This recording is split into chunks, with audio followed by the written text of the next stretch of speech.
Waitress yelled, "Get down!" and took the bullet meant for the Hell's Angel.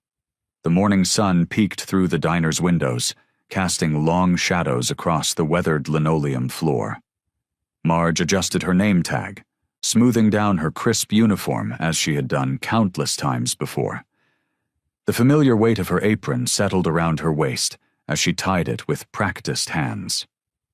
The diner was her second home, a place where memories lived in every corner. 10 years had passed since Tom's death, but some mornings she could still picture him sitting at the counter, sipping his black coffee and telling her about his plans for the day. She blinked away the thought, focusing instead on wiping down the already clean counter. "Morning, Marge," called out Earl, one of her regulars, as he pushed through the glass door. The little bell chimed cheerfully above him. "Good morning, Earl. The usual?" Marge's smile came easily, warming her entire face. She grabbed the coffee pot before he could answer, pouring him a steaming cup just the way he liked it. More customers trickled in as the morning progressed. Betty and her granddaughter took their usual booth by the window. The Thompson twins, both retired teachers, settled into their spots at the counter. Each familiar face brought comfort, like pieces of a well-worn quilt stitched together by time and routine. As she refilled coffee cups and took orders, Marge thought about her own children. Sarah was teaching in Arizona now, and Michael had his hands full with his accounting firm in Seattle. The photos they sent of her grandchildren were precious, but they weren't quite the same as having them close by. The door chimed again, and Jack Malone's broad frame filled the entrance. His leather jacket was worn at the edges, and his gray hair was slightly disheveled from his motorcycle helmet. Despite his imposing presence, Marge had always seen something gentle in his eyes. "Morning, Jack," she called out, already reaching for a clean mug. "Cold one out there today." "Sure is, Marge." His voice was gruff but kind. He settled onto his usual stool at the counter, the one slightly apart from the other customers. Old habits died hard, she supposed. "The usual?" she asked, though she already knew the answer. Jack had been ordering the same breakfast for months now. 2 eggs over easy, wheat toast, and a side of hash browns. He nodded, a small smile tugging at the corner of his mouth. "You know me too well." As she placed his order with the kitchen, Marge noticed how the other regulars had grown accustomed to Jack's presence. When he'd first started coming in, there had been whispers about his past with the Hell's Angels. Now he was just another part of their morning routine. "Coffee's fresh," she said, filling his mug. Their eyes met briefly, and in that moment, she saw what she always saw in Jack.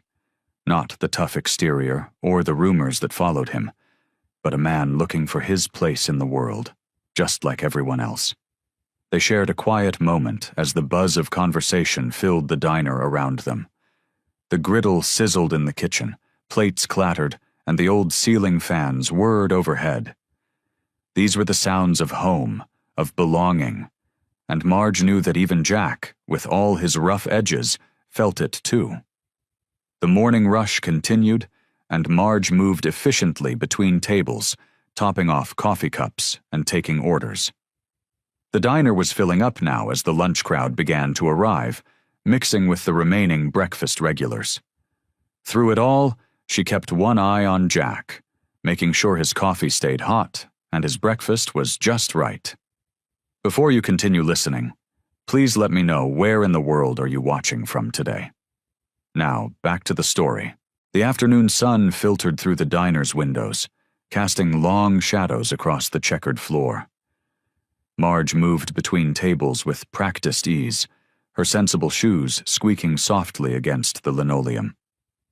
The lunch crowd was starting to thin out, but several regulars remained, nursing their coffee cups and sharing stories about their day. "Here's your apple pie, Earl," Marge said, setting the plate in front of a retired mailman. "Made it fresh this morning."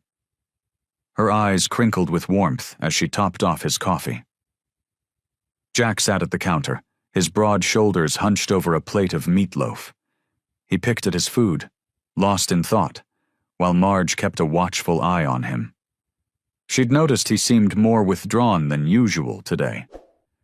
"Everything all right with the meatloaf, Jack?" she asked, wiping her hands on her apron. He looked up, offering a slight smile that didn't quite reach his eyes. "It's good, Marge, just like always." Outside, across the street, a figure in dark clothing stood partially hidden behind a parked car. His presence went unnoticed by most of the diner's occupants, but old Tom, seated by the window, felt something off about the stranger's stillness. The afternoon light caught on something metallic in the stranger's hands. Tom squinted, trying to make out what it was, when his coffee cup suddenly slipped from his trembling fingers and shattered on the floor. "Oh, don't you worry about that," Marge said, already reaching for the broom. "Accidents happen." The sound of breaking ceramic drew Jack's attention to the window. His weathered face paled as his eyes locked with the stranger's cold gaze. In that split second, years of street instinct kicked in, but before he could react, Marge happened to glance up from her sweeping. Time seemed to slow down. Marge saw the glint of metal across the street. She saw the dark figure raise his arm. She saw Jack, vulnerable and exposed on his counterstool. In that moment, all her years of caring for others, of putting others first, crystallized into a single action. "Get down!" Marge's voice cut through the peaceful diner atmosphere like a knife. She dropped the broom and lunged toward Jack, her arms outstretched. The window exploded inward with a deafening crack. Glass shards sparkled in the air like deadly diamonds. Marge's body collided with Jack's, sending them both tumbling to the floor behind the counter. The bullet meant for Jack's heart found a different target. Screams erupted throughout the diner. Cups and plates crashed to the floor as customers dove for cover. Earl, the retired mailman, was already on his phone calling 911, his voice shaking but determined. "Marge?" Jack's voice was thick with disbelief as he cradled her in his arms. A dark stain was spreading across her powder blue uniform. "Marge, why did you do that?" She looked up at him, her face pale but peaceful. "Couldn't let anything happen to one of my regulars, could I?" she whispered, trying to smile through the pain. The wail of approaching sirens filled the air. The diner's regulars huddled around Marge and Jack, forming a protective circle. Someone had grabbed clean towels from the kitchen, pressing them against her wound. The sound of running footsteps indicated the shooter had fled, but no one was paying attention to that now. All eyes were on Marge, their beloved waitress, who had just risked everything to save a former Hell's Angel. The fluorescent lights cast a harsh glow in the emergency room as Jack sat beside Marge's still form. His large, calloused hands trembled as he looked at her pale face, the steady beep of monitors the only sound breaking the heavy silence. Tubes and wires connected her to machines that seemed to dwarf her small frame. "I'm so sorry, Marge," he whispered, his gruff voice catching. "This should have been me lying there." The pristine white hospital sheets made her look even more fragile. Jack's weathered face creased with worry as he watched her chest rise and fall with shallow breaths. The bullet had struck her in the shoulder, missing vital organs but causing significant blood loss. The doctors had worked for hours to remove it and repair the damage. A paper cup of cold coffee sat untouched on the side table. Jack hadn't moved from his chair since they'd let him in. His motorcycle jacket was stained with her blood from when he'd held her in the diner, waiting for the ambulance. He couldn't bring himself to take it off. It felt like some kind of penance. Every time he closed his eyes, he saw it happen again. The flash of movement at the diner's entrance. Marge's face changing as she spotted the danger. Her voice crying out. The way she'd launched herself at him without hesitation. The sound of the gunshot. The terrible moment when he realized she'd taken the bullet meant for him. "Why'd you do it, Marge?" he asked the quiet room. "Someone like me, I'm not worth it." His past felt like a weight around his neck, dragging him down. All those years with the angels, the violence, the choices he'd made, they'd finally caught up with him. But instead of paying the price himself, this kind woman who'd only ever shown him kindness was paying it for him. A nurse entered, her rubber-soled shoes squeaking softly on the linoleum floor. She checked Marge's vitals and made notes on her chart. "How is she?" Jack asked, his voice rough with emotion. The nurse gave him a gentle smile. "Her condition is critical but stable. The next 24 hours will be crucial, but she's fighting hard." She adjusted one of Marge's IV bags. "Are you family?" Jack shook his head. "No, I'm just—" He trailed off, unsure how to explain what Marge meant to him. She was his waitress, yes, but also the only person who'd looked at him and seen something worth saving. "I'm just someone she helped." "Well, she's lucky to have you here," the nurse said kindly. "Talk to her. Sometimes patients can hear us even when they're unconscious." After the nurse left, Jack leaned forward in his chair. His fingers, rough from years of working on motorcycles, gently touched Marge's hand. "I don't know if you can hear me," he said quietly, "but I'm not going anywhere.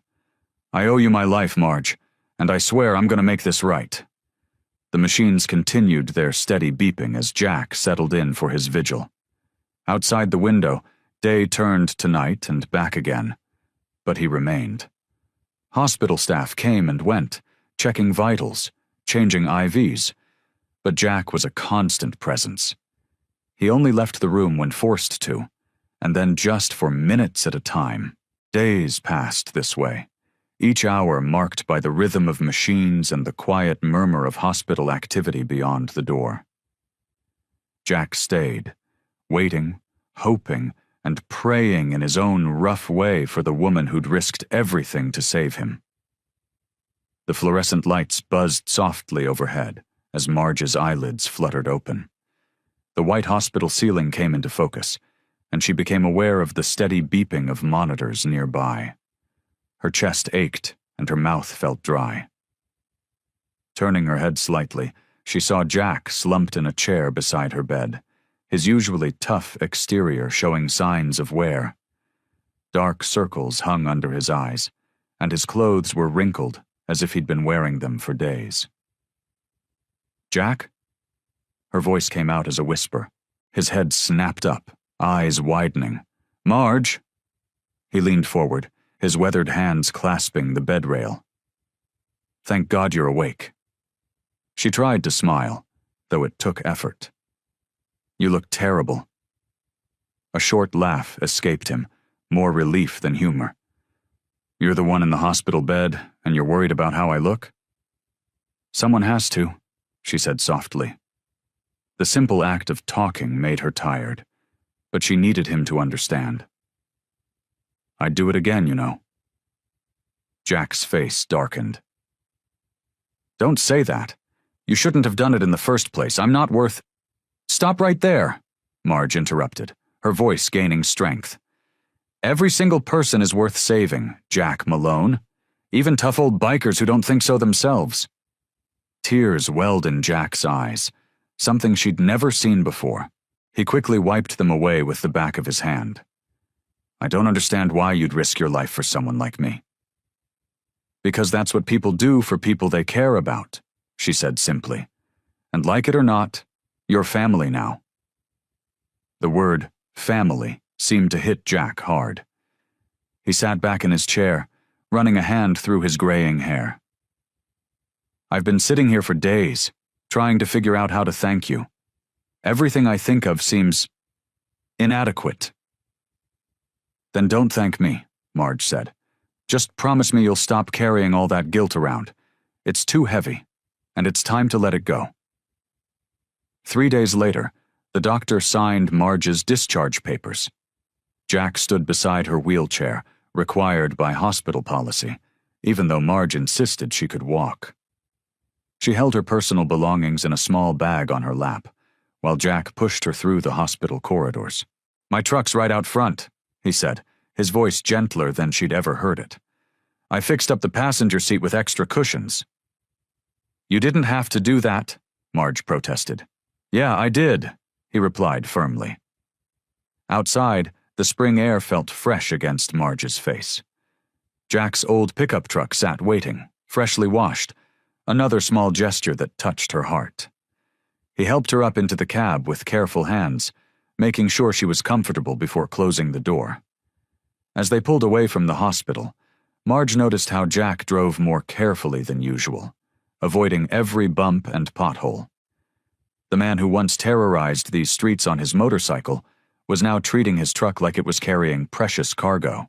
"You know," she said, breaking the comfortable silence, "this doesn't mean you have to babysit me." Jack kept his eyes on the road, but his expression softened. "I know, but I want to help.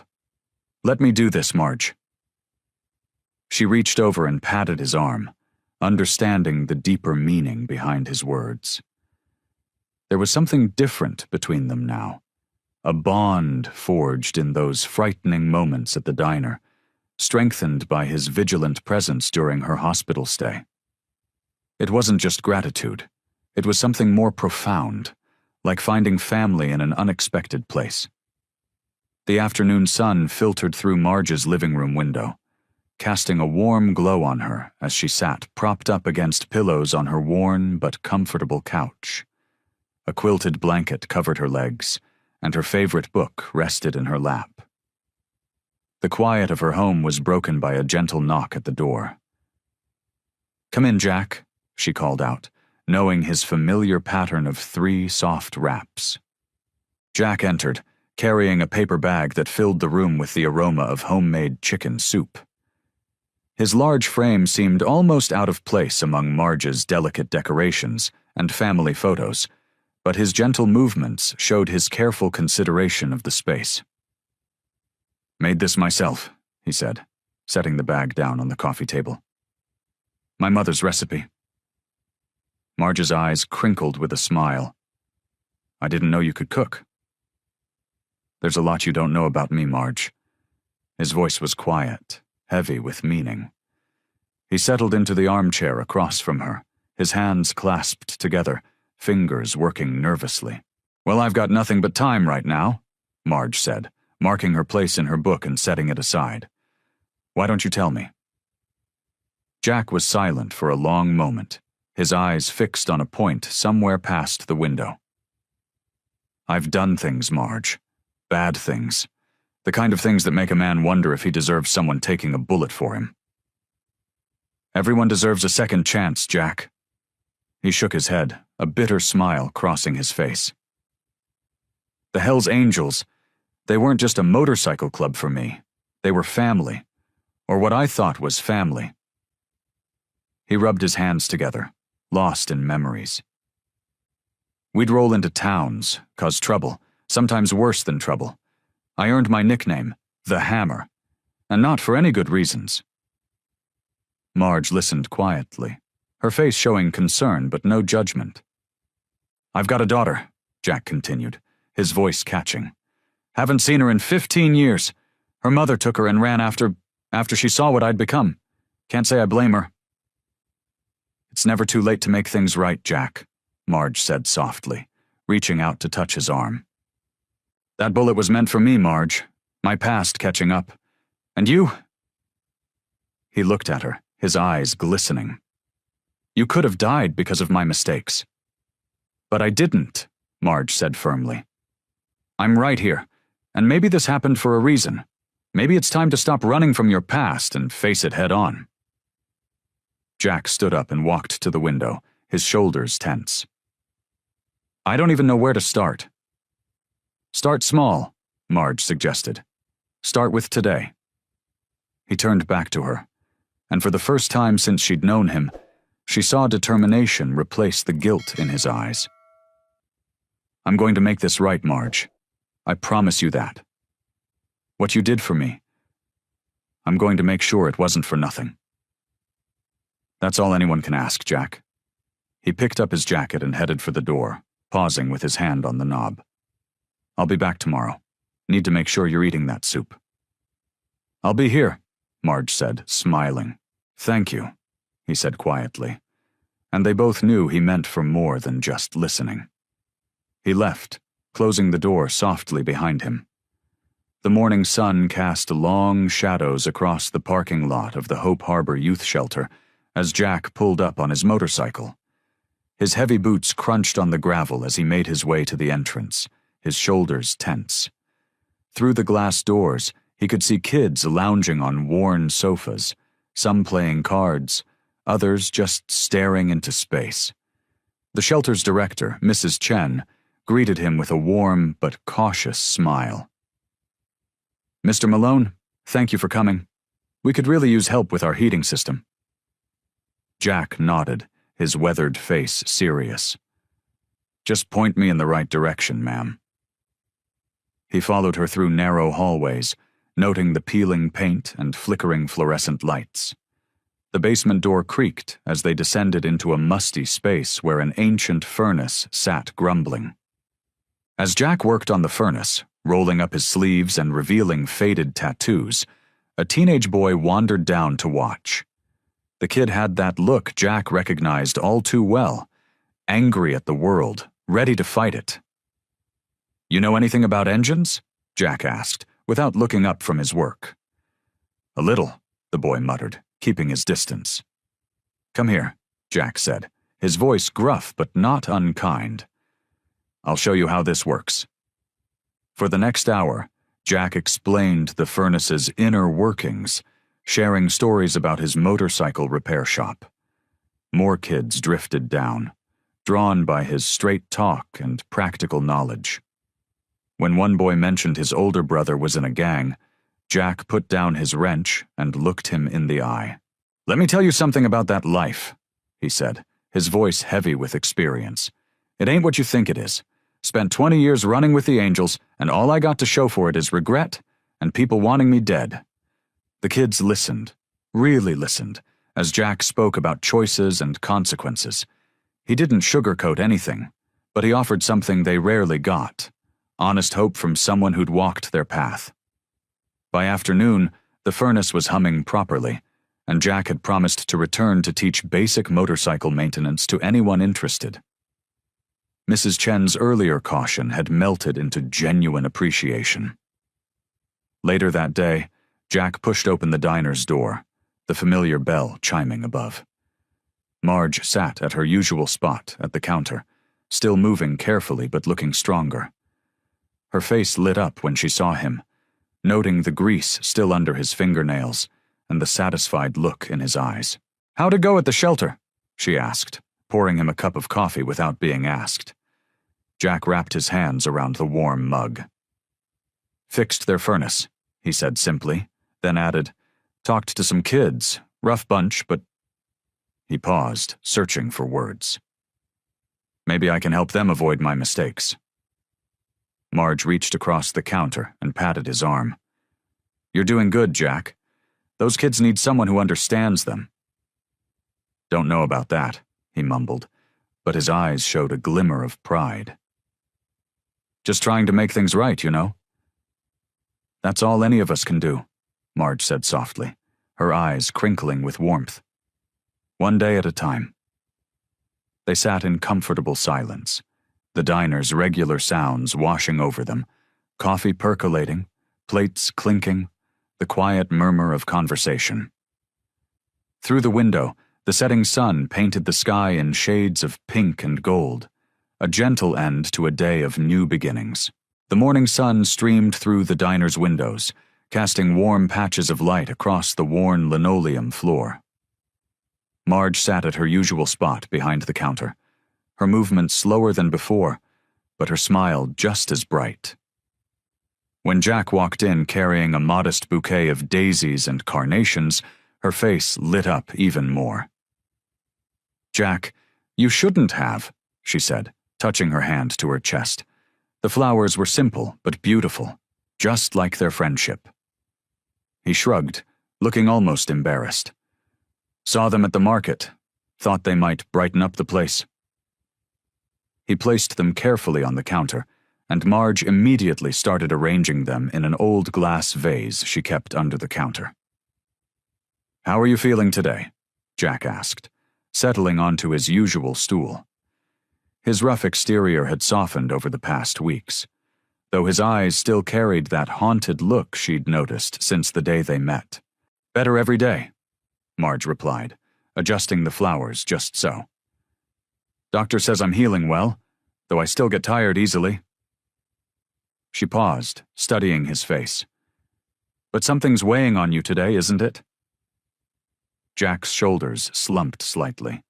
He ran a hand through his graying hair, looking down at the counter. "Been thinking about my daughter," he said quietly. "Sarah." His voice caught on the name as if he hadn't said it aloud in a long time. Marge placed her hand gently on his arm. "Tell me about her." "Haven't seen her in years," Jack admitted. "She was just a teenager when I chose the gang over my family. Her mother raised her right, thank God. She's got a good job now, lives about 2 hours from here."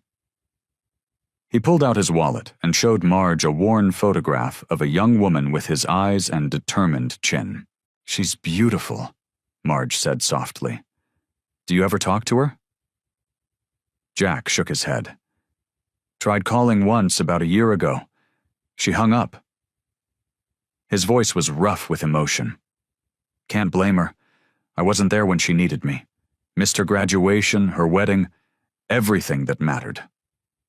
Marge poured him a cup of coffee, adding just the right amount of cream, the way he liked it. "You know, Jack, it's never too late to try again. Sometimes the hardest step is just reaching out. What if she doesn't want to hear from me?" His fingers wrapped tightly around the coffee cup. "Then at least you'll know you tried," Marge said gently. "But what if she does? What if she's been waiting for you to prove you've changed?" She patted his hand. "Life's too short to live with what-ifs, Jack. I learned that when I lost my Henry." Jack sat quietly for a long moment, sipping his coffee.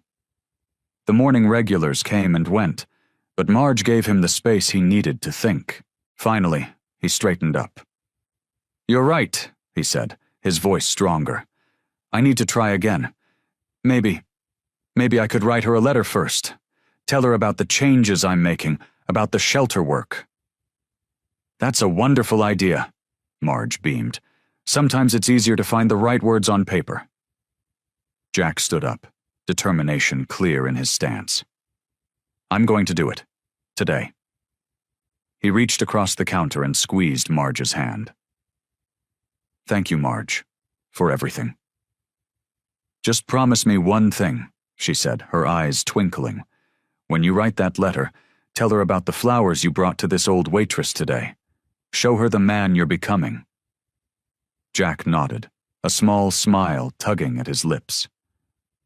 "I promise." He turned towards the door, then paused. "I'll let you know how it goes." Jack sat in his truck, parked outside his motorcycle repair shop, his weathered hands gripping his cell phone. The morning sun cast long shadows across the dashboard as he stared at his daughter's number on the screen. Marge's encouraging words from yesterday echoed in his mind. "Just be honest, Jack. That's all any child wants from their parent."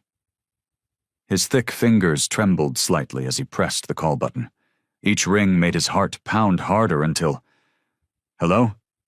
His daughter's voice was guarded, careful. "Sarah?" Jack's voice cracked. He cleared his throat. It's your dad." A long pause followed. Jack could hear her breathing on the other end. "I didn't expect to hear from you," she said finally, her tone neutral but not hostile. "I know." Jack rubbed his face with his free hand. "I've been doing a lot of thinking lately, about everything, about how I messed up being your father."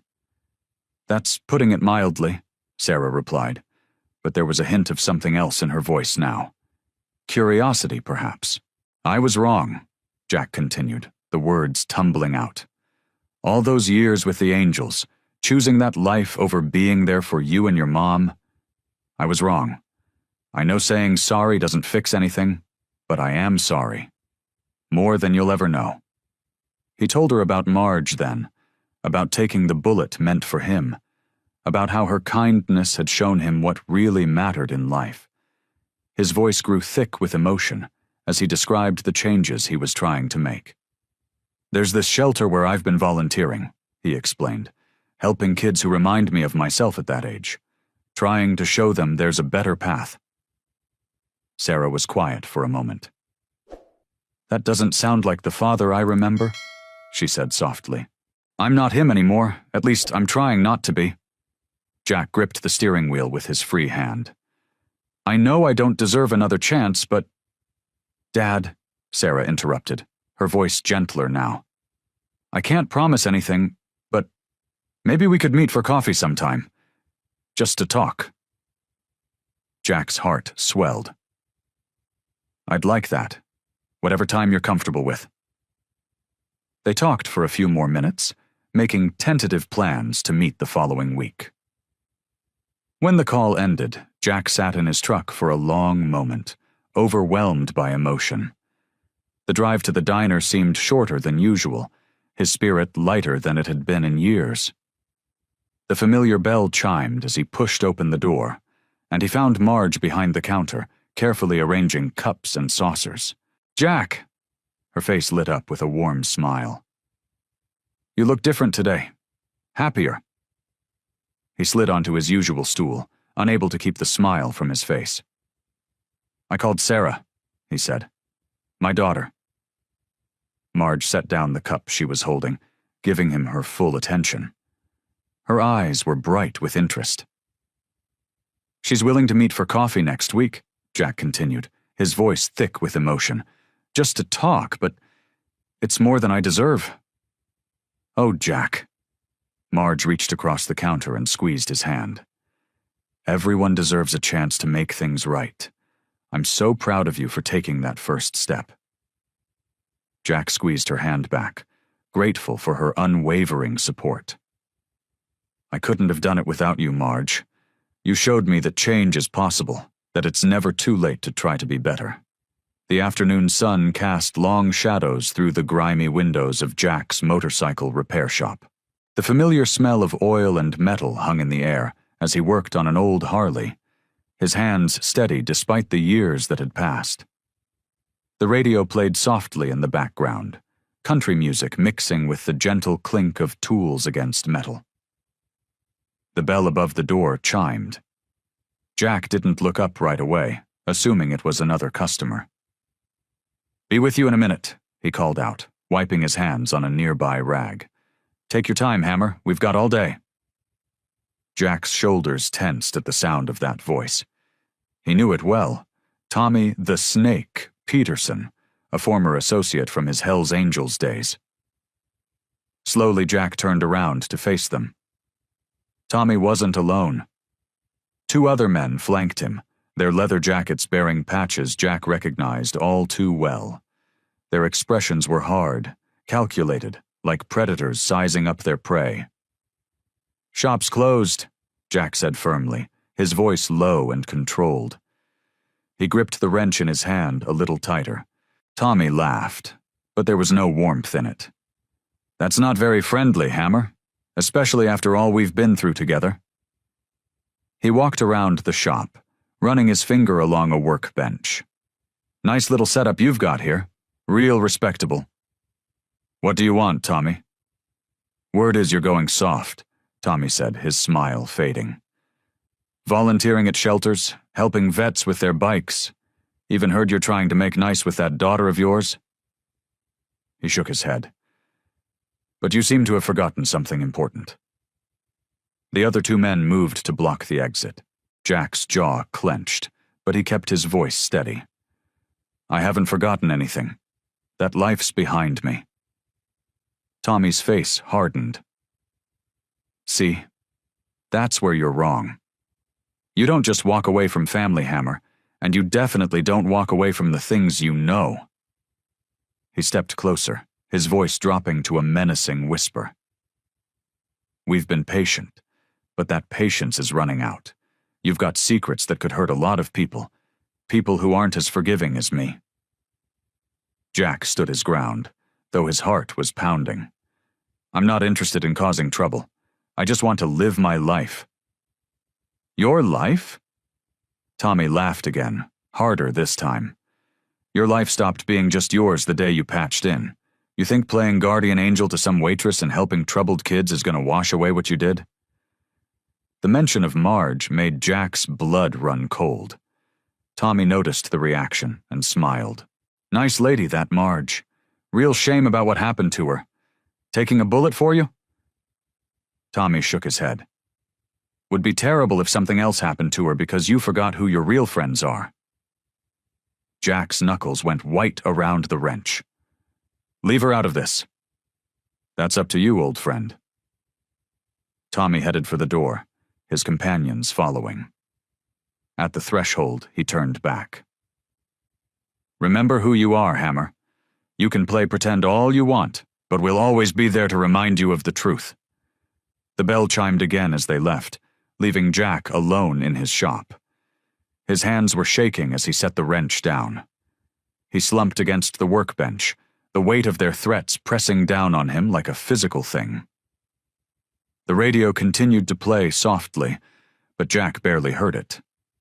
His mind was racing, filled with images of Marge in the hospital, of his daughter finally starting to trust him again, of everything he'd built beginning to crumble. He'd thought he could outrun his past, but now it was clear. It had finally caught up with him. The morning sun cast long shadows through the diner's windows as Jack sat at his usual spot at the counter. His coffee had gone cold, forgotten as he struggled with the weight of what he needed to tell Marge. She moved behind the counter with her usual grace, though slower now since the shooting, refilling cups and chatting with the regulars. When the breakfast rush died down, Marge noticed Jack's troubled expression.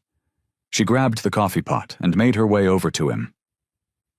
"You look like you're carrying the weight of the world on your shoulders," she said, filling his cup with fresh coffee. Jack wrapped his calloused hands around the warm mug. "They came to my shop yesterday," he said quietly, his voice rough with worry. "My old associates." Marge set down the coffee pot and leaned against the counter. "Tell me everything," she said, her eyes filled with concern, but not fear. "They made it clear they're not going away." Jack's jaw tightened. "I thought I could just walk away from that life, start fresh, but they won't let me." He looked up at Marge, his eyes haunted. "I can't let anyone else get hurt because of my past. Not again. Not like you did." Marge reached across the counter and placed her hand over his. "Jack Malone, you listen to me. Running away from your problems won't solve them. They'll just follow you wherever you go." "What else can I do?" Jack's voice cracked slightly. "These aren't the kind of people you can reason with." "Maybe not," Marge agreed, "but they're the kind of people who respect strength. Real strength." She squeezed his hand. "You've been running from your past for so long. Maybe it's time to turn around and face it." Jack stared into his coffee cup. "I'm not that person anymore, Marge. The one who could handle this kind of thing." "No, you're better," she said firmly. "The old Jack would have solved this with his fists. But you're different now. You've got something worth fighting for. Your new life, your daughter, this community." The diner had grown quiet, the regulars pretending not to listen but hanging on every word. They'd all come to care about Jack in their own way over the past weeks. "What if they don't back down?" Jack asked, his voice barely above a whisper. Marge straightened up, wincing slightly from her still healing wound. "Then you face that too. But you face it as the man you are now, not the man you used to be." Jack sat in silence for a long moment, then slowly nodded. He stood up, leaving money on the counter for his coffee. "You're right," he said, his voice stronger now. I need to end this one way or another. Marge watched as he headed towards the door. Jack, she called out, making him turn. Come back safe. He gave her a small smile, more genuine than any she'd seen from him before. I will. I've got promises to keep now. As Jack walked out into the morning sun, Marge watched through the window as he mounted his motorcycle. She said a silent prayer, hoping she'd done the right thing in encouraging him to face his demons. The rumble of his motorcycle faded into the distance as he rode away, leaving Marge and the diner regulars to wait and hope for his safe return. The morning sun cast long shadows across the empty parking lot of the abandoned warehouse. Jack's boots crunched on loose gravel as he approached the three men waiting for him. His old gang brothers, if you could call them that now, stood with their arms crossed, their leather jackets gleaming in the early light. Been a while, Hammer, said Mickey, the leader of the group. His weathered face showed no emotion, but his eyes were cold and calculating. Jack kept his distance, his hands visible at his sides. This ends today, Mickey. I'm not that person anymore. That's cute, Mickey sneered, taking a step forward. You think you can just walk away? Start fresh? The things you did for us, those don't just disappear. The tension crackled between them like electricity. Jack's heart hammered in his chest, but he kept his voice steady. I'm not asking for forgiveness. I'm telling you to leave me, and everyone around me, alone. Mickey's hand twitched near his jacket pocket. Jack recognized the motion. He'd seen it countless times before. The familiar surge of adrenaline coursed through his veins. But this time it was different. He thought of Marge, of her kindness, of the bullet she took for him. You pull that gun, Jack said quietly, and you better be ready to use it, because if you don't finish me, I'll make sure everyone knows about Tucson. Mickey's face went pale. The other two men shifted uncomfortably. You wouldn't dare, Mickey growled. Try me. Jack's voice was steel. I've got nothing left to lose, Mickey, but you've got plenty. Walk away now, and we both get to keep our secrets. For a moment, nobody moved. The world seemed to hold its breath. Then Mickey's hand slowly moved away from his jacket. This isn't over, Hammer. Yes, it is. Jack stood his ground. Unless you want the feds knowing exactly what happened that night, every detail. Mickey spat on the ground and turned away. His two companions followed, their motorcycles roaring to life moments later. The sound echoed off the warehouse walls until it faded into the distance. Half an hour later, Jack pushed open the door to the diner. His hands were still shaking. The familiar bell chimed above his head, and the smell of coffee and fresh pie wrapped around him like a warm blanket. Marge looked up from behind the counter, her face etched with concern. Jack, are you all right? He slumped onto his usual stool, running a trembling hand through his gray hair. I don't know, Marge. I really don't know. She poured him a cup of coffee without asking, sliding it across the counter. The ceramic mug clinked softly against the worn surface. They're gone for now, he said quietly, staring into the dark liquid. But I'm scared, Marge. First time in years I've been truly scared. His voice cracked slightly. Not for me, for you, for everyone here. I brought this danger into your lives. Marge reached across the counter and placed her hand over his. Her touch was warm and steady. Fear means you've got something worth losing, Jack. Something worth protecting. She squeezed his hand gently. That's not weakness. That's growth. Jack looked up, meeting her kind eyes. The morning light streaming through the diner windows caught the silver in her hair, making it shine like a halo. In that moment, he understood why she'd taken that bullet for him. Sometimes, the bravest thing you can do is care about someone else more than yourself. The morning sun filtered through the diner's windows, casting warm patches of light across the worn counter where Marge sat, her hands wrapped around a steaming cup of coffee. She wasn't working today, doctor's orders, but she couldn't stay away from the place that felt more like home than her empty house. Jack walked in, the bell above the door chiming softly. His broad shoulders seemed weighed down, but his eyes brightened when he saw Marge. He'd been checking on her every day, bringing groceries, fixing things around her house, and just keeping her company. "You should be resting at home," he said, sliding onto the stool next to her. Marge smiled, the corners of her eyes crinkling. "I am resting, just in a different place." She studied his face, noting the dark circles under his eyes. "You look tired, Jack." He ran a hand through his graying hair. "Been busy at the shelter. Those kids, they remind me of myself at that age. All that anger, nowhere good to put it." He paused, fiddling with a paper napkin. "Got 3 of them interested in learning motorcycle repair. Figure if I can teach them a trade, maybe they'll stay out of the trouble I found." "That's wonderful," Marge said, reaching over to pat his hand. "You're making a real difference." Jack's expression darkened. "Yeah, when I'm not looking over my shoulder for ghosts from my past." He lowered his voice.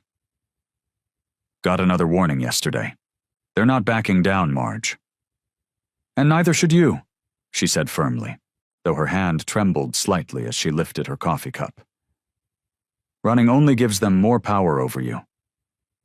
I can't risk anyone else getting hurt because of me. You already took a bullet." "And I'd do it again," Marge interrupted, her voice gentle but firm. "Not because I want to get shot, mind you, but because I believe in you, Jack Malone. I see the good man you're becoming." Jack's eyes grew misty. "I don't deserve your faith in me." "That's not how faith works," Marge said with a soft chuckle. "It's not about deserving. It's about believing in possibilities." She shifted on her stool, wincing slightly as her healing wound protested. "Those kids at the shelter? They need you. The community needs you. Running away won't solve anything." Jack was quiet for a long moment, staring down at his clasped hands. "I've been thinking about what you said, about facing things head on." He looked up at her. Maybe it's time I went to the police. Told them everything I know about the old days. Clean slate, fresh start." Marge's face lit up. "Now that sounds like the Jack Malone I know is in there." "It won't be easy," he warned. "There might be consequences." "Nothing worth doing ever is," Marge replied. "But you don't have to face them alone." Jack nodded slowly, his shoulders straightening as if a weight was lifting. "You're right. No more running. Time to face my demons." "Just promise me one thing," Marge said, her expression serious. "Be careful. I didn't take that bullet just to have you do something foolish." A ghost of a smile crossed Jack's face. "Yes, ma'am." He stood up, determination replacing the weariness in his eyes. "I've got some calls to make. People I need to talk to." "Go on then," Marge said, smiling. "Do what needs to be done."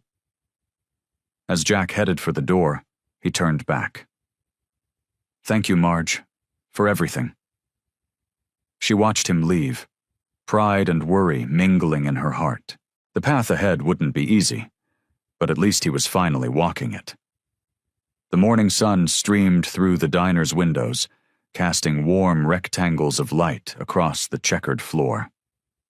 Marge moved between tables with her usual grace, though anyone watching closely might notice she took more breaks than before. Her recovery had been steady, but the bullet wound had left its mark.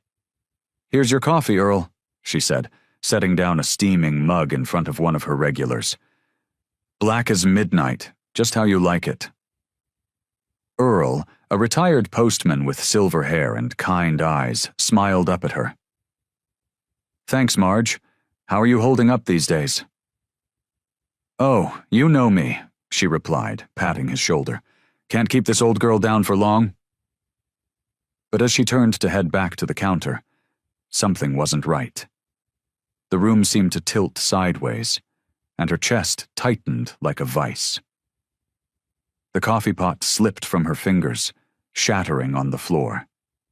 The crash drew every eye in the diner, but it was the sight of Marge clutching her chest that made people jump to their feet. Her face had gone pale, and she stumbled, catching herself on the edge of a table.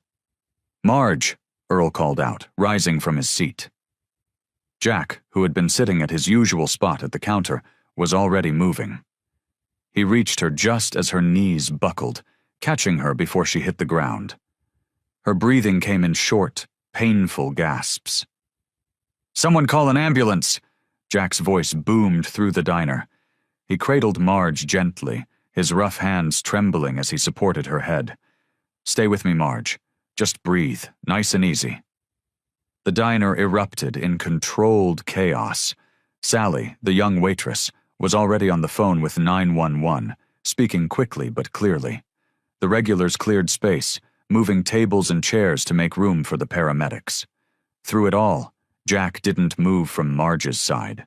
"Jack," Marge whispered, her voice barely audible. "I'm sorry. I'm causing such a fuss." "Don't you dare apologize," he said, his gruff voice thick with emotion. "You just focus on breathing, you hear me?" The minutes until the ambulance arrived felt like hours. Jack could feel Marge's pulse racing beneath his fingers, too fast and irregular.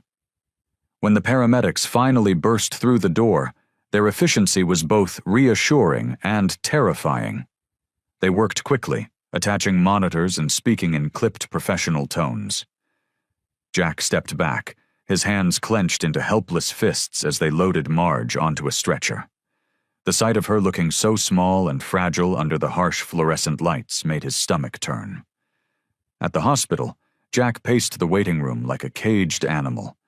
Every time the emergency room doors swung open, his head snapped up, hoping for news. The guilt that had become his constant companion since the shooting grew heavier with each passing minute. "This is my fault," he muttered to himself, running a hand through his gray hair. "If I hadn't brought my troubles to her door—" He couldn't finish the thought. Hours crawled by. Other people came and went, regulars from the diner, checking in with worried faces. They brought coffee that grew cold in styrofoam cups, offered words of comfort that Jack barely heard. His mind kept replaying that moment in the diner when she'd taken the bullet meant for him, wondering if this was the price of her sacrifice, finally coming due. When a doctor finally appeared, Jack stood so quickly he nearly knocked over his chair. The news was a mix of relief and worry. Marge was stable but critical. Her heart had been weakened by the stress of her previous injury, and now they would have to wait and see.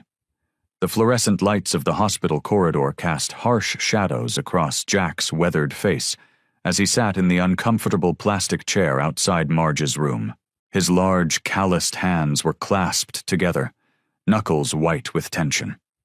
The steady beeping of medical equipment from nearby rooms created a rhythm that matched his racing heart. He hadn't left the hospital since they brought her in. The nurses had offered him coffee, which sat untouched and cold beside him. His mind kept replaying everything Marge had done for him, taking that bullet, believing in him when no one else would, encouraging him to reconnect with his daughter. Each memory felt like a weight on his chest. "Mr. Malone?" A nurse approached him quietly. "You can see her now." Jack stood up, his joints stiff from sitting too long.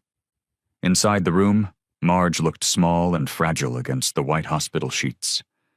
The sight of her like this, pale and connected to various machines, made his throat tight. He pulled up a chair next to her bed and sat down heavily. "I'm so sorry, Marge," he whispered, his voice rough with emotion. "This is all my fault. If I hadn't brought my troubles to your door—" The quiet of the room was broken only by the steady rhythm of the heart monitor. Jack leaned forward, resting his elbows on his knees. I've been sitting out there, thinking about everything you've done for me. Nobody's ever believed in me like you have. Nobody's ever—" He paused, swallowing hard. "Nobody's ever cared enough to take a bullet for me." Through the window, the night sky was starting to lighten with the first hints of dawn. Jack hadn't slept, but he didn't feel tired. His mind was too full of memories. Marge's kind smile as she served him coffee, her gentle encouragement when he talked about his daughter, her unwavering faith in his ability to change. "I promise you, Marge," he said softly, "I'm gonna make this right. Whatever it takes." As morning light began to filter through the window, Marge's eyes fluttered open. She blinked slowly, taking in her surroundings before her gaze settled on Jack. A weak smile touched her lips. "Jack," she whispered, her voice barely audible. "You look terrible." Despite everything, Jack couldn't help but chuckle. Even now, she was thinking of others. "Look who's talking," he said gently. "I'm okay," she assured him, though her voice was thin and tired. "Just need a little rest, that's all." Jack could see the effort it took for her to speak, could see how the color hadn't returned to her cheeks. His hands tightened on the bed rail. "Listen, Marge, I'm gonna help you through this. Whatever you need, rides to doctor's appointments, someone to run errands, anything, I'm gonna be there." Marge's smile widened slightly. "You don't have to." "Yes, I do," Jack interrupted firmly. "You've done more for me than anyone ever has. Let me do this for you." His voice softened. "Please." She studied his face for a moment, then gave a small nod. "Okay, Jack," she whispered. "Okay." The morning sun now filled the room with warm light, and Jack felt something shift inside him. This wasn't just about paying back a debt anymore. This was about being there for someone who had seen the good in him when he couldn't see it himself. The autumn sun filtered through the curtains of Marge's modest living room, casting warm patches of light across the worn carpet. Jack sat in the faded armchair beside her couch, his large frame seeming out of place among the delicate doilies and family photos that decorated the space. Marge lay propped up against several pillows, a handmade quilt tucked around her legs. "You don't have to check on me every day, you know," Marge said, her voice tired but warm. "I'm not going anywhere." Jack's weathered hands clasped together in his lap. "After what happened at the diner," he shook his head, "I can't take any chances. Not with you." Marge reached for her teacup on the side table, but Jack was quicker. He handed it to her carefully, making sure she had a good grip before letting go.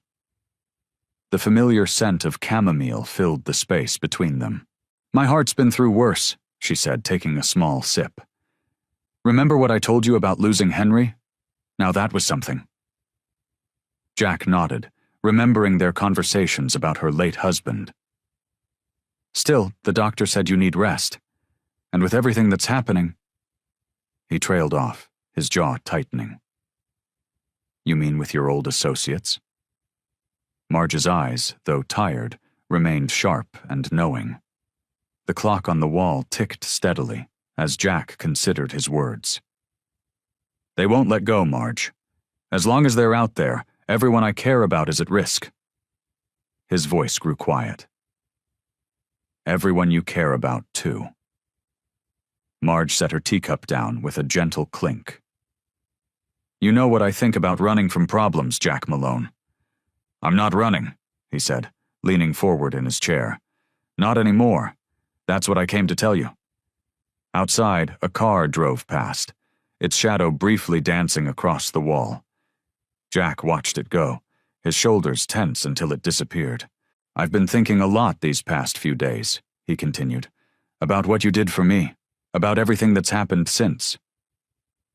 He rubbed his palms against his jeans, a nervous gesture that seemed at odds with his tough exterior. "I can't keep living with one foot in my past and one in my future. It's time to end this." Marge studied his face, noting the determination in his eyes. "You're going to confront them?" I have to. For good this time. Jack stood up and walked to the window, pulling back the curtain slightly. I've got some contacts from the old days who owe me favors. People who can help make this right, legally this time. When he turned back to Marge, his expression had softened. I want to be the kind of man who deserves what you did for him, the kind of man who makes things right. A smile spread across Marge's face, gentle and proud. You already are that man, Jack. You just needed to believe it yourself. Jack returned to his seat, his movements careful and deliberate. I'm going to fix this, Marge. No more looking over my shoulder. No more wondering if today's the day they come back. He reached out and patted her hand gently. You focus on getting better. Let me handle the rest. Marge's smile widened, and she gave his rough hand a squeeze. Now that sounds like the Jack Malone I've come to know. The afternoon light was starting to fade, casting long shadows across the room. Jack stood up, adjusting his leather jacket. I'll have someone keep an eye on the house while I'm gone, just to be safe. You do what you need to do, Marge said, her voice full of quiet confidence. I'll be right here when you're done. The morning sun cast long shadows across the empty parking lot where Jack stood, waiting. His hands weren't shaking anymore, and his heart beat steady and strong. 3 motorcycles roared in the distance, growing louder as they approached. Jack didn't move, didn't flinch. He watched as his old enemies pulled up, their bikes forming a half circle around him. You wanted to talk, Hammer? The leader, a burly man with a graying beard named Snake, dismounted his bike. Ain't much left to say. Jack squared his shoulders, his voice calm and clear. Actually, there is. This ends today. Snake laughed, but it was hollow. The other 2 men flanked him, their leather vests bearing the familiar patches that had once meant everything to Jack. You see, Jack continued, taking a step forward, I'm not that man anymore. The one you knew, the one you could threaten, he's gone. People don't change, Snake spat. Once an angel, always an angel. That's where you're wrong. Jack's voice carried across the lot, strong and sure. I found something worth living for, worth changing for, and I won't let you take that away. Snake's face twisted. You gone soft, Hammer? That old waitress made you weak. No, Jack said, shaking his head. She showed me what real strength is. Taking that bullet for me, that's courage, that's strength, and I'm done running from my past. The tension crackled between them. Snake's hands clenched into fists, but Jack didn't back down. He could see the uncertainty in their eyes, the realization that the man before them wasn't the same one they'd known.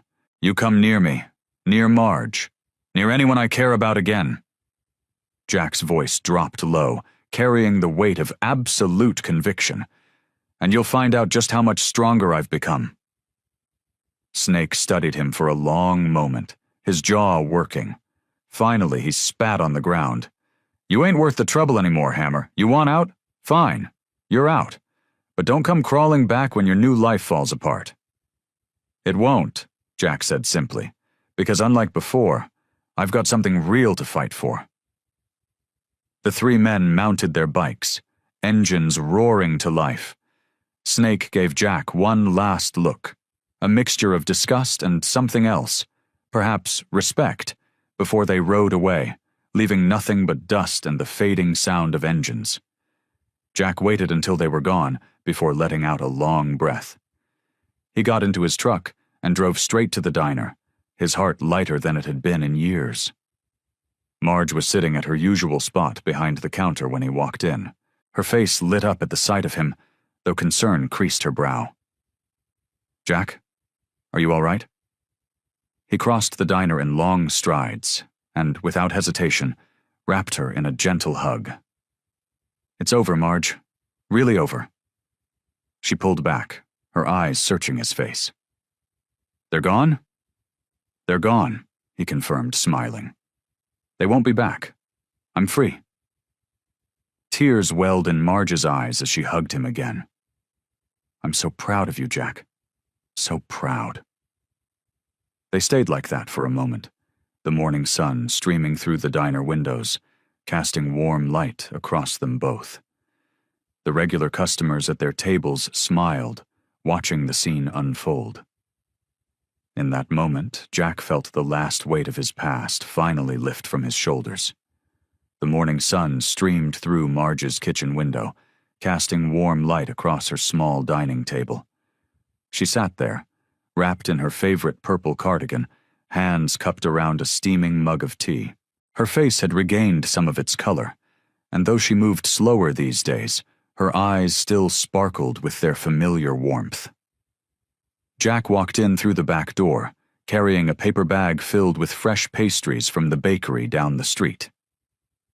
Thought you might want something sweet with your morning tea, he said, placing the bag on the table.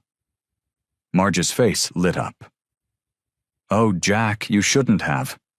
She peeked inside the bag and smiled. Are these Mrs. Peterson's cinnamon rolls? The very same. Jack pulled out a chair and sat down across from her. Figure you deserve a treat, especially since you're looking better today.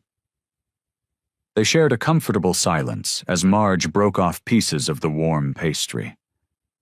Jack watched her, noticing how her hands trembled slightly, less than they had the week before. The doctors had said she was improving, but they all knew she needed to take things slow. I saw Tommy at the shelter yesterday, Jack said, breaking the silence. Remember that kid I told you about? The one who reminded me of myself at that age? Marge nodded, dabbing at her mouth with a napkin. The one with the motorcycle fascination? That's him. Well, he's been coming by the shop after school. I've been teaching him the basics of motorcycle maintenance. Jack's voice softened. It feels good, you know? Helping these kids see there's a better path than the one I took. You're doing wonderful work, Jack, Marge said, reaching across the table to pat his hand. Those young people need someone who understands what they're going through. Later that afternoon, they moved to the living room. Marge settled into her favorite armchair, while Jack took his usual spot on the couch. The room was filled with photos of her children and memories of a life well lived. Remember the first time you came into the diner? Marge asked, adjusting her cardigan. You looked so angry at the world. Jack chuckled, shaking his head. I was. Thought everyone was out to get me. He paused, his expression growing serious. You were the only one who wasn't scared of me. Just kept serving me coffee with that smile of yours, asking how my day was going. Everyone deserves kindness, Jack, even tough bikers who scowl at their pancakes. Her eyes twinkled with amusement. You changed my life, Marge, Jack said quietly, his voice thick with emotion. Not just by taking that bullet. Long before that. You showed me what it means to be good, truly good, without expecting anything in return. Marge smiled, her eyes misting over. Oh, Jack, you always had it in you. You just needed someone to believe in you. They sat together as the afternoon light began to fade, sharing stories about the diner, about Jack's progress with the troubled youth at the shelter, and about the simple joy of finding friendship in unexpected places. The room felt warm with memories and gratitude, a testament to the power of second chances and unconditional kindness. The morning sun filtered through the windows of Jack's motorcycle shop as he wiped his hands on a greasy rag. His heart pounded against his chest as he watched a silver sedan pull into the parking lot. Through the windshield, he could see his daughter's face, a face he hadn't seen in person for years. She stepped out of the car, her movements hesitant. Jack noticed how much she looked like her mother, though her eyes were all his. She wore a simple blue blouse and jeans, her dark hair pulled back in a neat ponytail. For a moment, they just stood there, separated by a few yards of concrete and years of pain. Hi, Dad, she said, her voice barely above a whisper. Jack's throat felt tight. "Hey, sweetheart." He took a step forward, then stopped, unsure if he should approach. "Thanks for coming." She nodded, crossing her arms across her chest, a protective gesture he recognized all too well. "Your phone calls. They seemed different. You seemed different." Jack gestured to a couple of chairs near the shop entrance. "Would you like to sit?" They settled into the chairs, the silence between them heavy with unspoken words. Jack's hands trembled slightly as he clasped them together. "I'm sorry," he finally said, his voice rough with emotion. "I know those words aren't enough, but I need you to hear them. I'm sorry for not being there, for choosing that life over you, for all the birthdays and school events I missed, for making you feel like you weren't important enough." His daughter's eyes welled with tears. "Do you know how many times I needed you? How many times I waited for you to show up?" "I do now," Jack said, his own eyes growing moist. "And it kills me. I was selfish. I was stupid.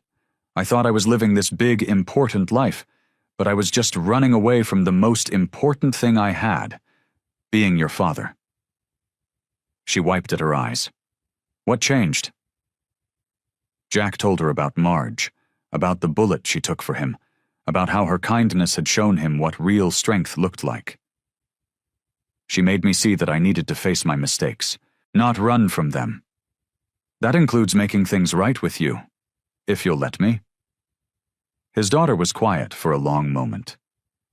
"I can't pretend the past didn't happen," she said finally. "I wouldn't want you to." "But," she continued, meeting his eyes, "I don't want to carry this anger anymore, and I miss having a dad." Jack's heart swelled. "I'd like to try to be one, a real one this time." She nodded, a small smile breaking through her tears. "I'd like that too." They talked for hours, catching up on lost time.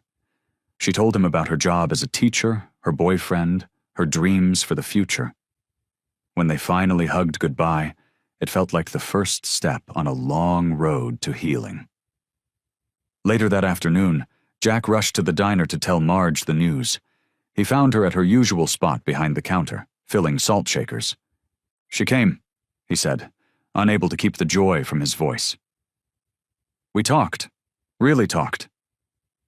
Marge's face lit up with a warm smile. "Oh, Jack, tell me everything." As he recounted the meeting, Marge's eyes sparkled with pride. When he finished, she reached across the counter and squeezed his hand. "You did good, Jack," she said softly.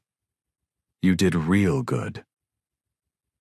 Jack squeezed her hand back, grateful for the woman who had helped him find his way back to his daughter, back to himself. The morning light filtered through the hospital room window, casting long shadows across Marge's pale face. Jack sat in his usual chair, his large hands wrapped around one of hers.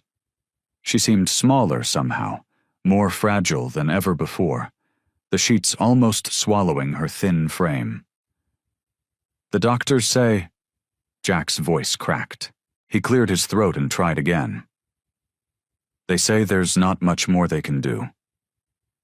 Marge's eyes fluttered open, and despite her weakness, she managed a warm smile. "It's okay, Jack. I've lived a good life." "Don't talk like that," he said, his grip on her hand tightening slightly. "You're gonna get better. You have to." She shook her head slowly. "We both know that's not true, but I want you to know something." She paused to catch her breath, each word seeming to cost her precious energy. "I'm so proud of you, Jack Malone." Tears welled up in Jack's eyes. He blinked them back, but one escaped anyway, rolling down his weathered cheek. "I wouldn't be here without you, Marge. You saved more than just my life that day." "You saved yourself," she whispered. "I just gave you a little push in the right direction." She smiled again, though it was tinged with pain. "Promise me something?" Anything, Jack said without hesitation. Keep helping those kids at the shelter. Keep being the man I know you can be. Her voice was getting weaker. And don't forget to visit your daughter. Jack nodded, unable to speak past the lump in his throat.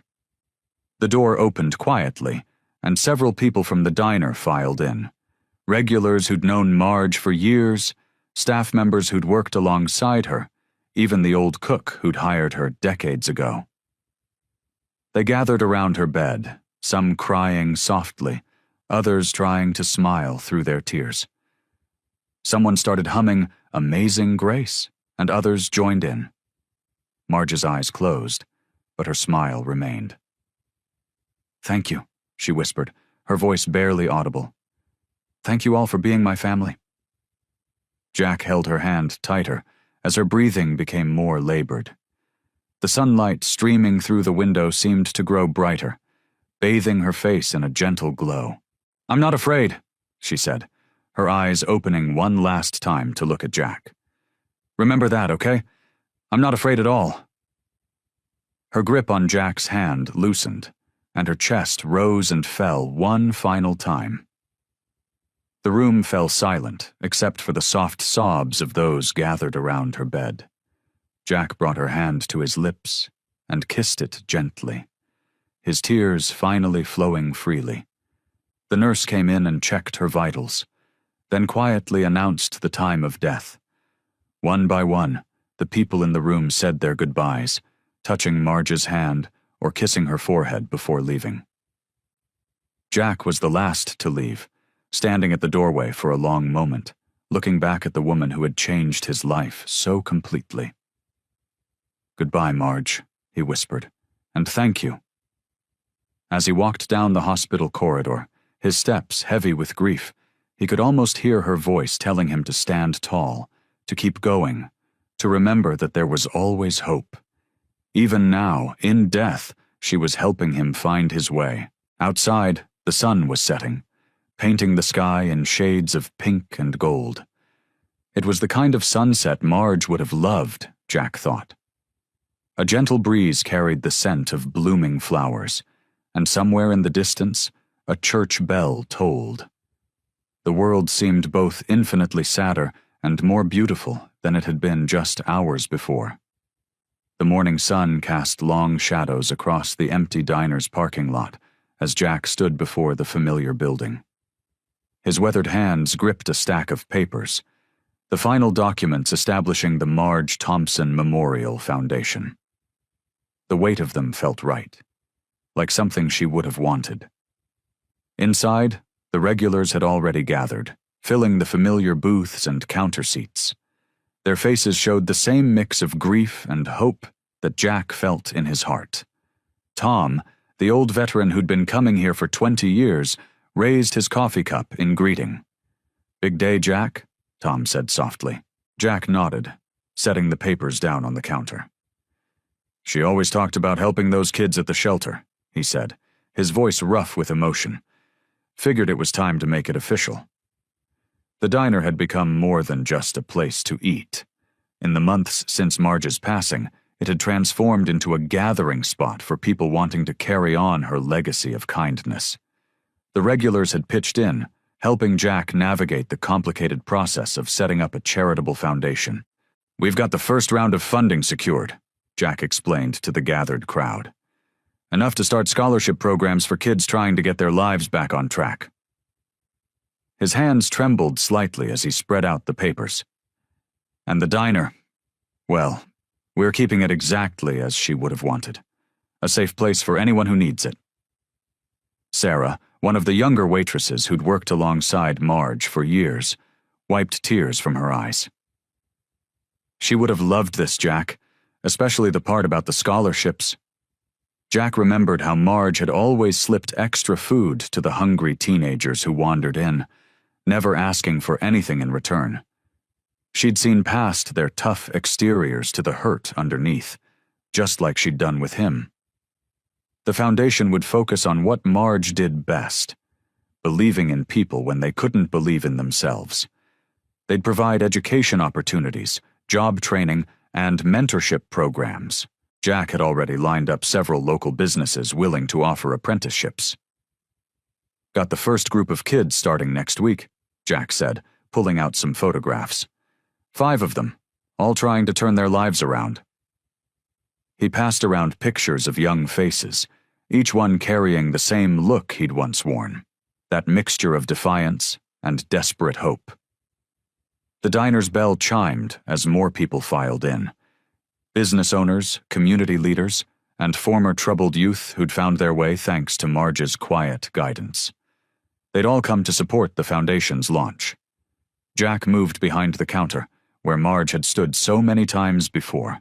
The familiar position gave him strength as he addressed the crowd.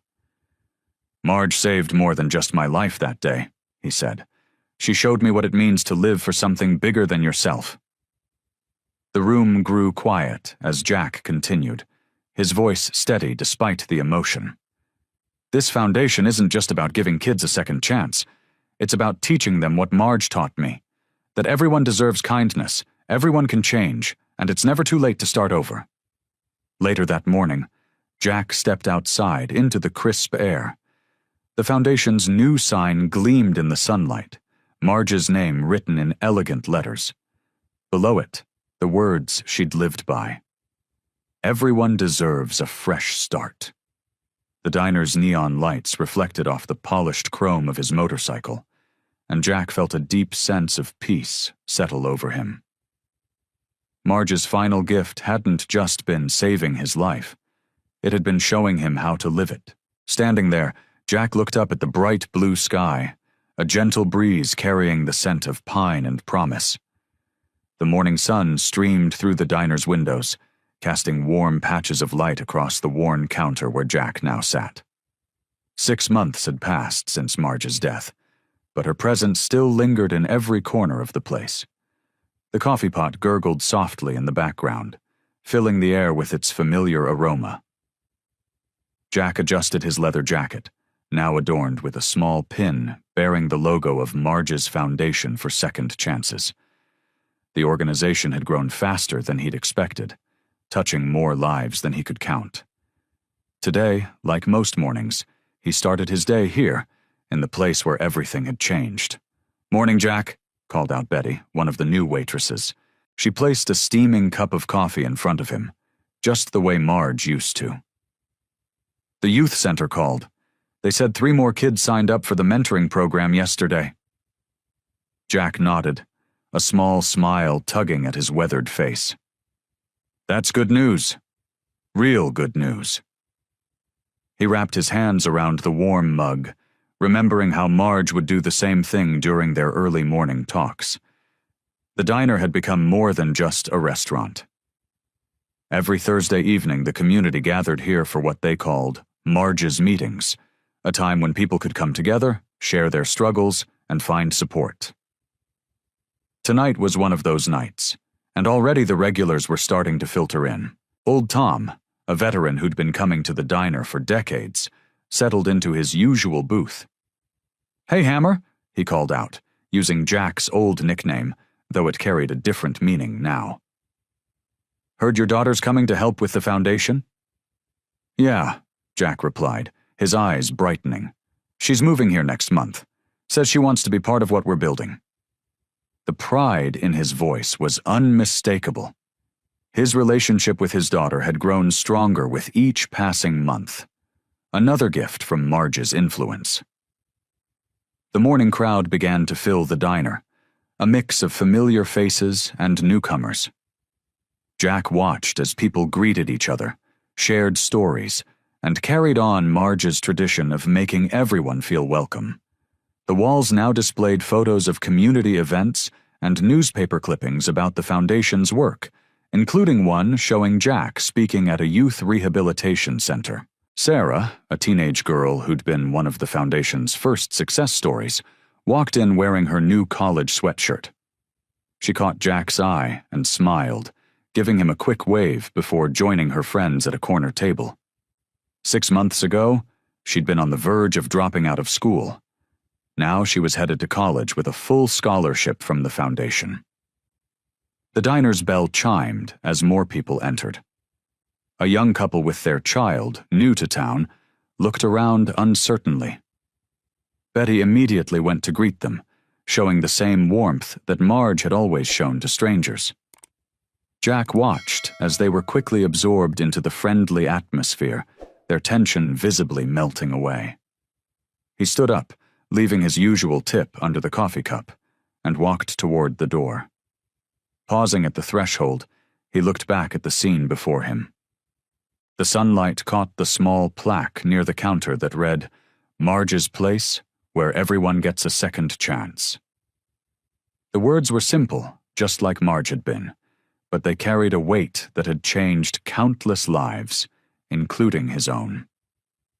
A group of young people walked past him into the diner, their laughter mixing with the gentle hum of conversation inside. They were part of the new generation that would never know Marge personally, but they would know her through the legacy she'd left behind, a legacy of kindness, second chances, and unconditional love that continued to transform their small town, one person at a time. Jack sat at the counter of the diner, his weathered hands wrapped around a steaming cup of coffee. The morning sun filtered through the windows, casting long shadows across the checkered floor. 6 months had passed since Marge's passing, but her presence still lingered in every corner of the place. He gazed at the spot where she used to stand, pad in hand, greeting customers with that warm smile of hers. The memory of that fateful night when she took the bullet meant for him still felt fresh, but the sharp pain of guilt had softened into something different, a deep sense of purpose. "More coffee, Mr. Malone?" asked Sarah, the new waitress. She was young, probably in her 20s, and tried her best to fill Marge's shoes. "Thanks, sweetheart," Jack replied, his voice gentler than it used to be. The old gruffness was gone, replaced by a warmth that reminded him of how Marge had changed him. The foundation he'd started in her name was growing. Just last week, they'd helped 3 more kids get off the streets and into trade schools. His daughter Jenny had even started volunteering there, teaching art classes to troubled teens. The thought brought a smile to his face, something that used to be rare, but now came naturally. The bell above the door chimed, and Tommy, one of the shelter kids, walked in. The teenager had been one of the Foundation's first success stories. 6 months ago, he'd been sleeping rough and running with a dangerous crowd. Now he was apprenticing at Jack's motorcycle shop, learning the trade. "Morning, Jack," Tommy said, sliding onto the stool next to him. "Got those parts we needed for the Harley." Jack nodded, noting how the kid's eyes were clear and bright, no longer haunted by the shadows of the streets. It reminded him of his own transformation.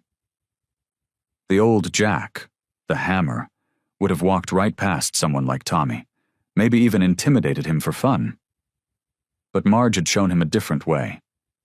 His phone buzzed, a text from Jenny about Sunday dinner. Their weekly family meals had become a tradition, something he never thought possible during those dark years when she wouldn't even speak to him. Another gift from Marge, really. She'd encouraged him to reach out, to keep trying even when it seemed hopeless. The morning regulars filed in, each nodding to Jack with respect. He was no longer the scary ex-biker they avoided. He was just Jack now, the guy who helped their kids, fixed their bikes, and kept Marge's spirit of kindness alive. Looking around the diner, Jack could see her influence everywhere. The free meals they still provided to those who couldn't pay. The bulletin board filled with job postings and community announcements. The way people looked out for each other, just like she had. He reached into his pocket and touched the small angel pendant Marge had always worn. Jenny had found it among her things, and insisted he keep it. It served as a reminder of the promise he'd made to himself and to Marge, to live a life worthy of her sacrifice. Tommy was talking about his plans for technical college, his eyes bright with hope for the future. Jack listened, remembering how Marge had always made time to really hear people, to make them feel valued. "You know," Jack said quietly, more to himself than to Tommy, Sometimes the biggest changes come from the smallest acts of kindness. He looked at the empty spot behind the counter where Marge used to stand. And sometimes they come from the biggest acts of love. He straightened his shoulders, feeling the weight of his responsibility, not as a burden, but as a gift.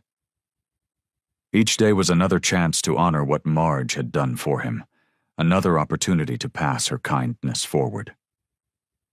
The morning sun streamed through the diner's windows, casting long shadows across the checkered floor.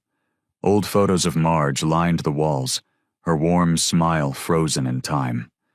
The place was packed, with people spilling out onto the sidewalk. Some wore their Sunday best, others came in work clothes, but everyone carried the same look of reverence in their eyes. Jack stood at the front, his weathered hands gripping the small podium someone had brought in. His daughter sat in the front row, offering silent support.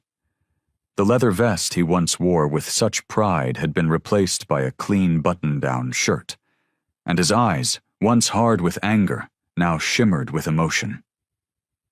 "Marge," he began, his voice rough with feeling, "wasn't just a waitress. She was the heart of this place, of this town." He paused, collecting himself. "When I first walked in here, I was a different man, angry, lost, but Marge..." He smiled, remembering. "She'd serve me coffee with a smile, even when I didn't deserve one." The regulars nodded, many wiping away tears. They remembered how she'd remember their orders, their stories, their troubles. How she'd slip extra pie to kids who looked hungry, or leave encouraging notes with the check. "She took a bullet for me," Jack continued, his voice cracking. "But that wasn't the only way she saved my life. Every day, with every kind word and gentle reminder, she showed me what it meant to be human again." From the back, someone called out, "Remember how she'd save the day-old muffins for the shelter?" Others joined in, sharing their memories. "She helped me get my GED," one young man added. "Tutored me right here at the counter." Jack nodded, gesturing to the Foundation's new sign hanging proudly on the wall. The Marge Memorial Foundation isn't just about helping people. It's about continuing what she started. Every kid we help, every life we touch, that's Marge's legacy living on. The diner's bell chimed as more people entered, squeezing into whatever space they could find. Some were former gang members Jack had helped reform, standing shoulder to shoulder with local business owners and church ladies. "Look around," Jack said, his voice stronger now. "Look at all of us, together in one room. That's what Marge did. She saw past our differences, past our mistakes. She saw the good in everyone, even when we couldn't see it ourselves." He touched the counter where she used to stand, her favorite spot where she'd lean and chat with customers. "This diner isn't just a place to eat. It's a reminder that one person's kindness can change everything, that love and forgiveness are stronger than hate. That's what Marge taught me, taught all of us." The morning light caught the new plaque on the wall. "Marge's place, where everyone deserves a second chance." Below it hung a photo of her, caught mid-laugh, her eyes twinkling with joy. Jack watched as people began sharing their own stories, hugging, crying, laughing. The diner buzzed with life, just as it had when Marge worked there. Young families sat in booths where old-timers used to perch. New friendships formed over coffee and pie, and the spirit of community she'd fostered continued to grow. He moved behind the counter, where he now spent most mornings, serving coffee and listening to troubles, just as she had done. A young woman with tired eyes and a worried expression came in, and Jack found himself reaching for a coffee pot, ready to offer a kind word and a sympathetic ear. The legacy of kindness Marge had started flowed through every cup of coffee served, every smile shared, every life touched. In this way, she lived on, her light continuing to shine through the lives of those she'd touched. The early morning light filtered through the diner's windows, casting long shadows across the worn counter where Jack sat. his weathered hands wrapped around a steaming cup of coffee, just the way Marge used to serve it to him. The familiar aroma brought a smile to his face as memories washed over him. The diner was quiet at this hour, peaceful in a way that made reflection natural. Pictures of Marge now adorned the walls, her warm smile captured forever in frames that told the story of her life. There she was at the counter, serving plates with that infectious grin. Another showed her surrounded by regulars during the Christmas party last year. Each image held a piece of her spirit. Jack took a slow sip of his coffee, remembering how she'd always known exactly when he needed a refill, even before he asked. The quiet moments they'd shared here had changed him more than all his years on the road ever had. Her sacrifice had given him more than just a second chance at life. It had shown him what it meant to truly live for others. The morning sunlight caught the gleam of his leather jacket, hanging on the coat rack near the door. It was the same one he'd worn that fateful night, now worn soft with age. But unlike before, it no longer carried the weight of his past. Instead, it reminded him of transformation, of the power of kindness to reshape a life. The foundation he'd started in Marge's name was thriving. Just yesterday, they'd helped 3 more kids get into trade school, giving them the chance to build better lives. The shelter where he volunteered was full of stories of change and hope, each one a tribute to the woman who'd believed in second chances. His daughter visited regularly now, bringing his grandkids to the diner for Sunday breakfast. They sat in the same booth where he and Marge had shared so many conversations, and sometimes, when the light hit just right, he could almost see Marge there, nodding in approval. The regulars had become family, keeping Marge's spirit alive in their daily rituals. Old Bill still ordered his eggs over easy, telling anyone who'd listen about how Marge had once driven him to the hospital when his car wouldn't start. Sarah, the young waitress who'd taken over Marge's shifts, had learned to pour coffee with the same gentle care, treating each customer as someone special. Jack ran his hand along the smooth counter, feeling the decades of stories embedded in its surface. This place had been more than just a diner. It had been Marge's heart, beating strong with love for her community. Now it was his responsibility to keep that heart beating, to ensure her legacy lived on in every cup of coffee served, every kind word spoken, every life touched. The morning regulars would be arriving soon. Jack could already hear their cars pulling into the parking lot, their voices carrying through the door.